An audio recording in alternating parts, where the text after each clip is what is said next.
So our first chapter is semiconductor.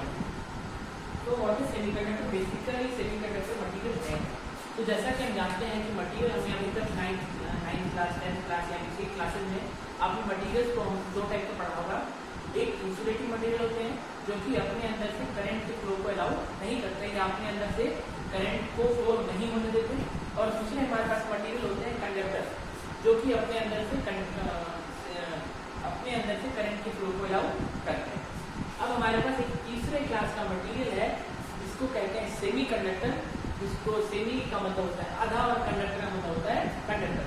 So semiconductor material वो material है जो एक स्पेशल क्लास ऑफ एलिमेंट्स होते हैं और इसकी कंडक्टिविटी लाई करती है between good conductor and that of an insulator. मतलब ये वो कंडक्टर है ये वो मटेरियल है जिनकी कंडक्टिविटी लाई करती है हमारे इंसुलेटर के बीच में और कंडक्टर के बीच में. तो इसका मतलब ये है कि न तो ये कंडक्टर की तरह अपने अंदर से करंट के फ्लो को हमेशा अलाउ करेगा और न तो ये इंसुलेटर की तरह हमेशा उसका अपोज करेगा. मतलब बेसिकली सेमीकंडक्टर वो मटेरियल है जो कि सर्टेन कंडीशन के लिए अपने अंदर से करंट के फ्लो को या इलेक्ट्रॉन्स के फ्लो को अलाउ करेगा और सर्टेन या कुछ कंडीशन के लिए अपने अंदर से इलेक्ट्रॉन के फ्लो को अलाउ नहीं करेगा एक इंसुलेटर.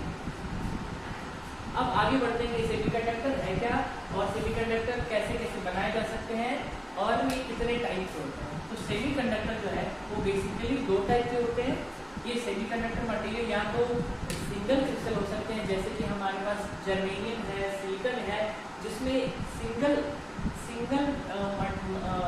सेमीकंडक्टर मटेरियल जो है सिंगल सेमीकंडक्टर एलिमेंट जो है अपने ही दूसरे एलिमेंट के साथ बॉन्ड बनाता है और रेप्लिकेटिव क्रिस्टल स्ट्रक्चर बनाकर ये एक सेमीकंडक्टर का फॉर्मेशन होता है.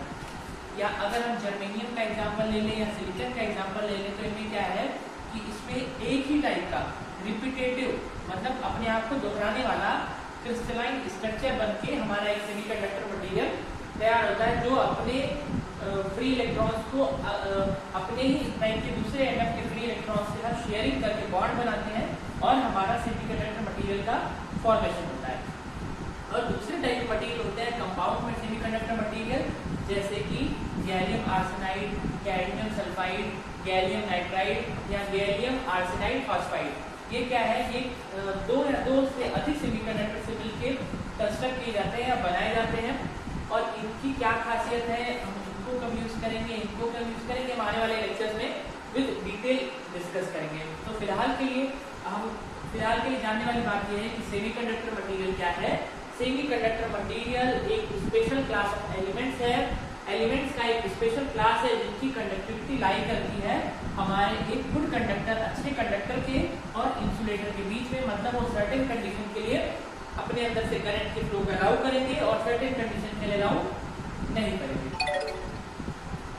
और उसके बाद सेमीकंडक्टर मटेरियल जो है दो टाइप के होते हैं, एक सिंगल क्रिस्टल और एक कंपाउंड. सिंगल क्रिस्टल वो सेमीकंडक्टर मटेरियल होते हैं जिसमें एक एटम अपने ही टाइप के दूसरे एटम के साथ रिपीटेटिव क्रिस्टल स्ट्रक्चर बनाता है जैसे कि जर्मेनियम और सिलिकॉन. और दूसरे हैं कंपाउंड सेमीकंडक्टर मटेरियल जैसे कि गैलियम आर्सेनाइड फॉस्फाइड पीटीसी. ये क्या करते हैं? ये बने होते हैं दो या दो से अधिक सेमीकंडक्टर से मिलकर और इनको कंपाउंड सेमीकंडक्टर मटेरियल कहते हैं. अब हम जब आप सेमीकंडक्टर इलेक्ट्रॉनिक्स में एंटर करते हो या इलेक्ट्रॉनिक फील्ड में एंटर करते हो और जब भी सेमीकंडक्टर की बात आती है तो हमने देखा होगा हर जगह जर्मेनियम, सिलिकॉन और गैलियम आर्सेनाइड की बात आती है. ऐसा क्यों होता है ये हम आने वाले लेक्चर्स में पढ़ेंगे. लेकिन फिलहाल के लिए आप इतना जान लो कि जो गैलियम आर्सेनाइड है, जर्मेनियम है और सिलिकॉन है, ये वो तीन फ्रिक्वेंटली यूज सेमीकंडक्टर मटेरियल है जिनको आज तक हमारी इलेक्ट्रॉनिक इंडस्ट्री आप कह सकते हो एक्सक्लूसिवली बोलो या प्रचुर मात्रा में भर के इन्हीं को आज तक हमारे सारे सेमीकंडक्टर मटेरियल की जगह यूज किया जाता है. हाँ, कुछ डिफरेंट एप्लीकेशन के लिए हमारे पास बाकी सेमीकंडक्टर्स भी हैं पर जो फ्रिक्वेंटली यूज करते हैं वो है जर्मेनियम, सिलिकॉन और गैलियम आर्सेनाइड. और अब हम जानेंगे कि इनको क्यों यूज करते हैं. गैलियम आर्सेनाइड या जर्मेनियम या सिलिकॉन की क्या खासियत है कि इनको बाकी सेमीकंडक्टर से पहले प्रेफर किया जाता है.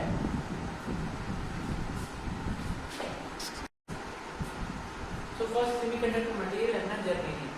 जर्मेनियम हमारे डिस्टेंस में है कैसे, और जर्मेनियम को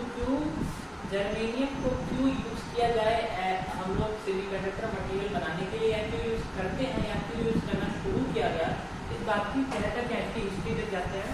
तो जर्मेनियम वो पहला मटेरियल था जिसको सेमीकंडक्टर इंडस्ट्री ने या इलेक्ट्रॉनिक्स इंडस्ट्री ने ढूंढ निकाला, जिसको हम सेमीकंडक्टर मटेरियल के लिए सेमीकंडक्टर डिवाइसेस बनाने के लिए यूज कर सकते थे। तो germanium first semiconductor material used for making of semiconductor device. Semiconductor material germanium को पहला सेमीकंडक्टर मटेरियल था जो सेमीकंडक्टर डिवाइसेस बनाने के लिए यूज किया जाने लगा। और इस बात की फर्स्ट टाइम 1939 में पहली बार इससे डायोड बनाया गया, सेमीकंडक्टर डायोड बनाया गया। और बीजेटी जो कि बाइपोलर जंक्शन ट्रांजिस्टर है उसको 1947 में पहली बार जर्मेनियम से बनाया गया। तो जो जर्मेनियम है, जर्मेनियम से हमारे इलेक्ट्रॉनिक्स इंडस्ट्री की शुरुआत हुई, सेमीकंडक्टर इंडस्ट्री की शुरुआत हुई। और इसने 1939 में पहली बार डायोड का और बीजेटी बनाया गया 1947 में। अब हमारा कुछ सालों तक, आने वाले कुछ सालों तक हमारे जितने भी मैन्युफैक्चरर थे उनकी इकलौती एक्सक्लूसिव चॉइस थी जर्मेनियम को हमारी सारी इंडस्ट्रीज यूज करती थी। In the first few decades, आने वाले मतलब अगर 1939 से हमारी इंडस्ट्री की शुरुआत हुई तो हम कह सकते हैं कि आने वाले कुछ दशकों तक, कुछ डिकेड्स तक germanium was the only material, या कह सकते हैं एक्सक्लूसिव मटेरियल जिसको यूज किया जाता था सेमीकंडक्टर डिवाइस को बनाने के लिए। ऐसा क्यों था? क्योंकि ये हमारे पास प्रचुर मात्रा में अवेलेबल था। और उसका एक दूसरा एडवांटेज था कि ये इजी टू रिफाइन था। अगर आपको हाई लेवल की प्योरिटी का सेमीकंडक्टर चाहिए, अगर आप चाहते हैं कि आपका सेमीकंडक्टर बहुत ही हाई लेवल की प्योरिटी का रहे, तो उसके लिए रिफाइनिंग प्रोसेस चाहिए होता है। और वो रिफाइनिंग प्रोसेस अगर हम जर्मेनियम को यूज करके बना रहे थे तो काफ़ी उस समय के हिसाब से काफ़ी इजी था, इसलिए हमारी इंडस्ट्री जर्मेनियम को यूज करती थी। लेकिन हम लोग को कुछ समय के बाद, या साइंटिस्ट उस टाइम के साइंटिस्ट लोगों को कुछ समय के बाद इस बात का अंदाजा हो गया कि जो जर्मेनियम है वो हर कंडीशन के लिए सूटेबल नहीं है, या कह सकते हैं कि जर्मेनियम से बनाए गए डायोड या बीजेटी जो है वो थर्मली अनस्टेबल थे। मतलब वो टेम्परेचर के बढ़ने या घटने के साथ अपनी ओरिजिनल प्रॉपर्टीज को खो देते थे, या 100% परफॉर्मेंस पे काम नहीं करते थे। तो उसकी सेंसिटिविटी की वजह से या थर्मल अनस्टेबिलिटी की वजह से हम लोग साइंटिस्टों ने बाकी दूसरे सेमीकंडक्टर मटेरियल्स को ढूंढना शुरू कर दिया। हालांकि स्टार्टिंग में हमको पता था कि हमारे जर्मेनियम में प्रॉब्लम है, लेकिन क्योंकि हमारे पास दूसरे मटेरियल्स के लिए इतनी एडवांस टेक्निक नहीं थी, या हमारा प्रोसेस इतना सोफिस्टिकेटेड नहीं था कि हम जर्मेनियम को भूल सके, इसलिए हमने कई सालों तक, कई दशकों तक, कई डिकेड्स तक जर्मेनियम को एक्सक्लूसिवली यूज किया। उसके बाद 1954 में हमको जब पता लगा कि हमारे पास एक दूसरा मटेरियल भी है जिसको हम इजीली रिफाइन भी कर सकते हैं और उसकी टेम्परेचर सेंसिटिविटी या थर्मल स्टेबिलिटी सही है, तो हमने उसके बाद जर्मेनियम को छोड़ के सिलिकॉन को यूज करना शुरू किया। तो दूसरा मटेरियल जो हमारे पास है वो है सिलिकॉन। जैसे कि मैंने बताया कि जर्मेनियम की को प्रचुर मात्रा में एक्सक्लूसिवली यूज करने के बाद 1954 में हमने एक दूसरे मटेरियल को ढूंढ निकाला जिसका नाम था सिलिकॉन। और अब हमारे पास इसको रिफाइन करने के या फिल्टर करने के हाई प्योरिटी का सेमीकंडक्टर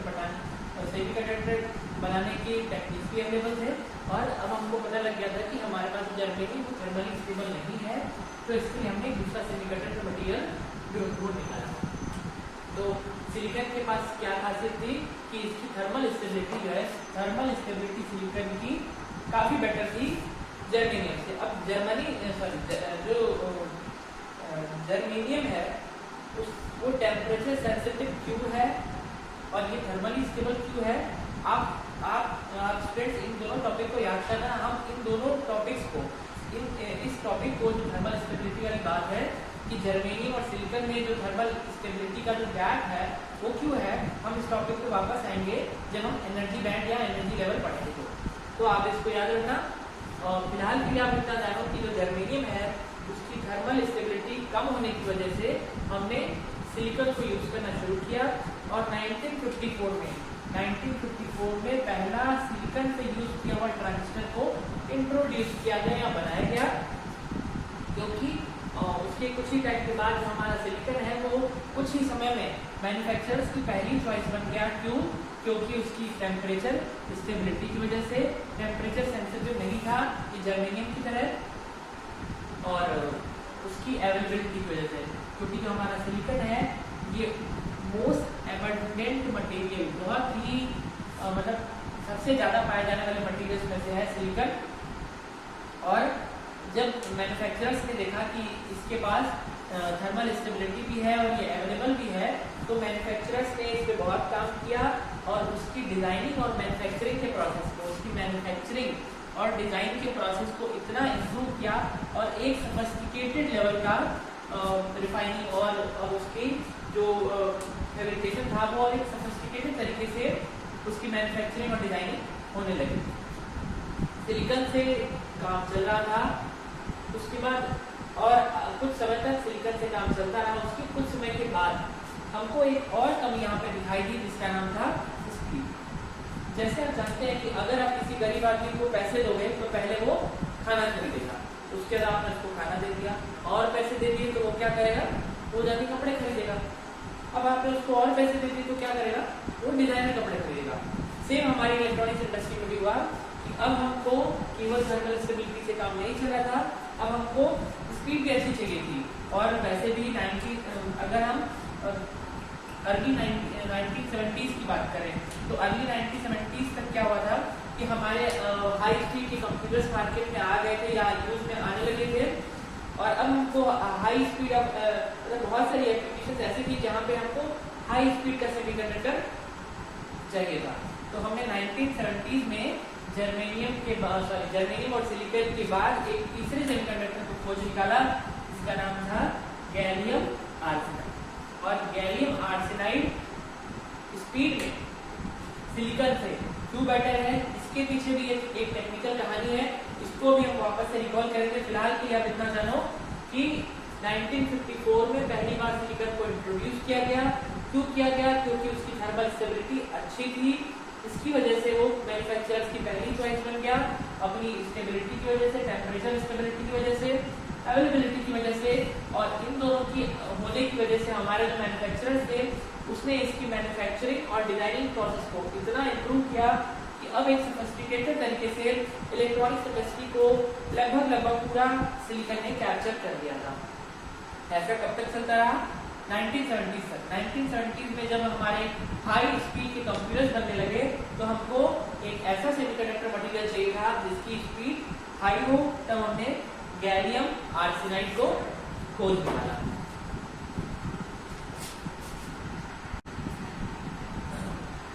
तो हमारा थर्ड सेमीकंडक्टर मटेरियल है गैलियम आर्सेनाइड। अब हमको ये पता लगा 1970s में कि हमारे जो सारे कंप्यूटर्स हैं वो हाई स्पीड से चल रहे हैं, और हमने और भी हमारे पास एप्लीकेशन थी जिसमें हाई स्पीड का सेमीकंडक्टर चाहिए था। तो हमने गैलियम आर्सेनाइड को 1970s में ढूंढ निकाला।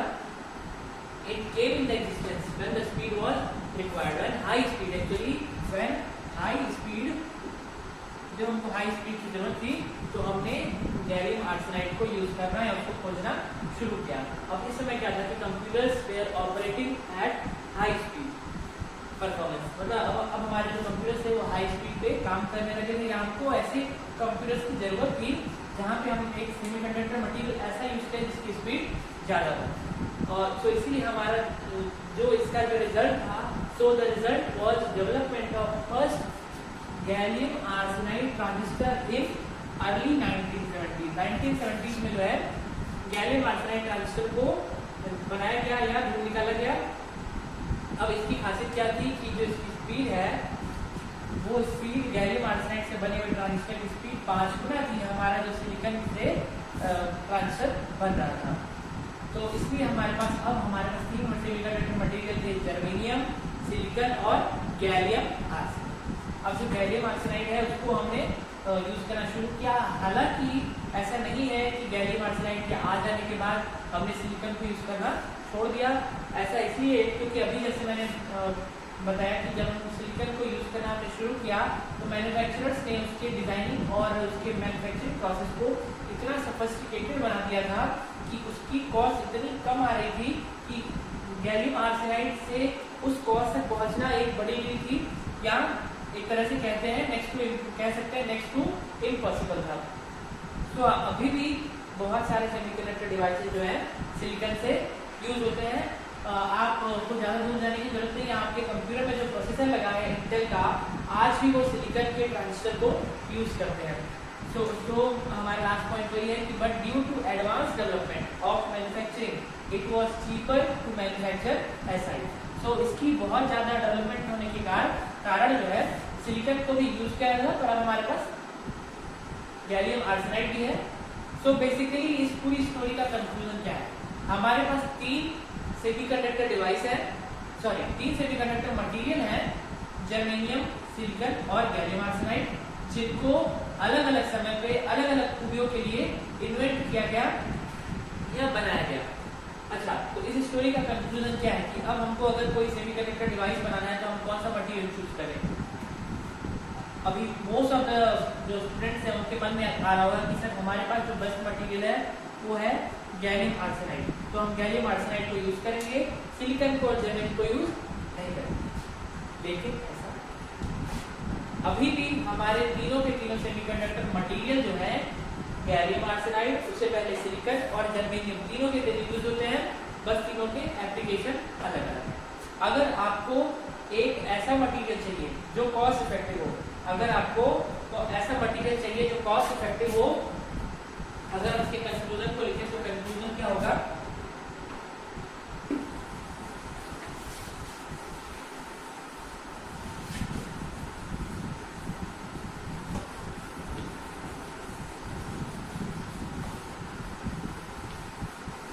इस पूरी स्टोरी का कंक्लूजन क्या होगा?